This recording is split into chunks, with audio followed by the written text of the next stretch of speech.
अस्सलाम वालेकुम बच्चों। बिस्मिल्लाहिर्रहमानिर्रहीम।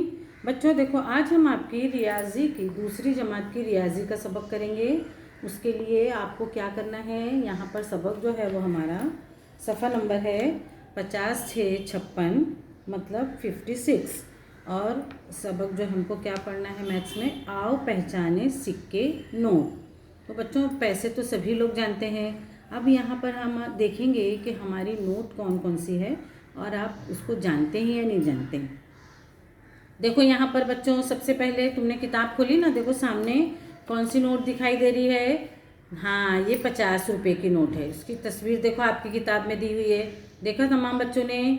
ठीक है। उसके बाद में देखो दूसरी नोट है, वो है, देखो ये कितने की है, 100 रुपये की। इसकी तस्वीर भी आपकी किताब में दी हुई है। उसके बाद में है 200 रुपये की नोट, ये देखिए, उसकी तस्वीर भी आपकी किताब में दी हुई है। उसके बाद है 500 रुपये की नोट, ये देखिए, इसकी तस्वीर भी आपकी किताब में दी हुई है।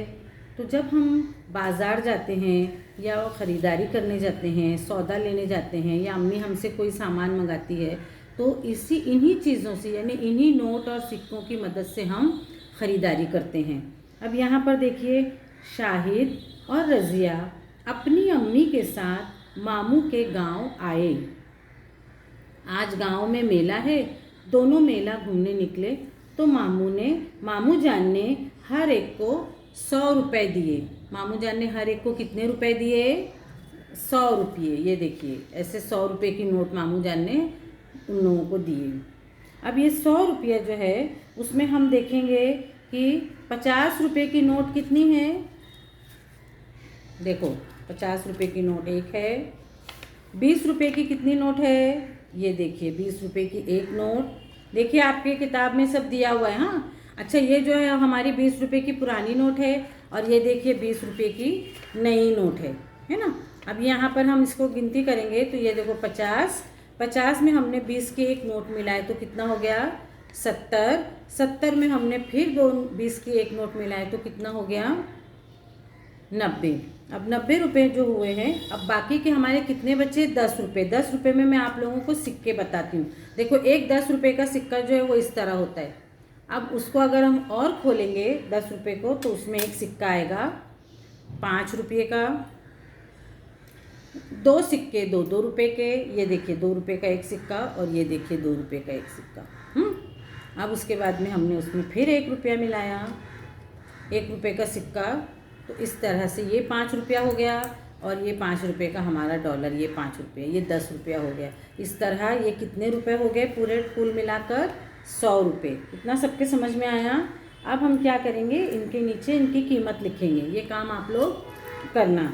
1 रुपये के नीचे 1 रुपया, 2 रुपये के नीचे 2 रुपया, फिर 2 रुपये के नीचे 2 रुपया, 5 रुपये के सिक्के के नीचे 5 रुपया, 20 रुपये के नोट के नीचे 20 रुपया, फिर 20 रुपये की नोट के नीचे 20 रुपया, और 50 रुपये की नोट के नीचे 50 रुपया लिखेंगे। इस तरह हमारे पास पूरे 100 रुपये हासिल हो जाएंगे। अच्छा, 100 रुपये के और अलग अलग भी हम अलग कर सकते हैं। जैसे अगर हमारे पास 10-10 रुपये की नोट है, तो 100 रुपये में 10 की कितनी नोट होगी? शाबाश, 10 नोट होगी। यानी अगर हम देखो यहाँ पर गिनती करते हैं तो 1 2 3 4 5 6 7 8 9 और ये 10। तो हमारे पास 100 रुपये में कुल कितने 10 रुपये की नोट हो गई? 10। समझ में आया बच्चों? मतलब अगर हम उसको छुट्टे करते हैं, खुले करते हैं, तो वो 10 नोट हो जाती है, लेकिन अगर उसका बंदा रहेगा तो 100 रुपये की एक नोट रहेगी। इतना सब बच्चों के समझ में आया? और अगर हमको 50 रुपया करना है तो 50 रुपये की कितनी नोट होगी? 2 नोट। यानी 50 और 50 मिलाकर कितने होंगे? 100। इतना सबके समझ में आया? ठीक है बच्चों, अल्लाह हाफिज़।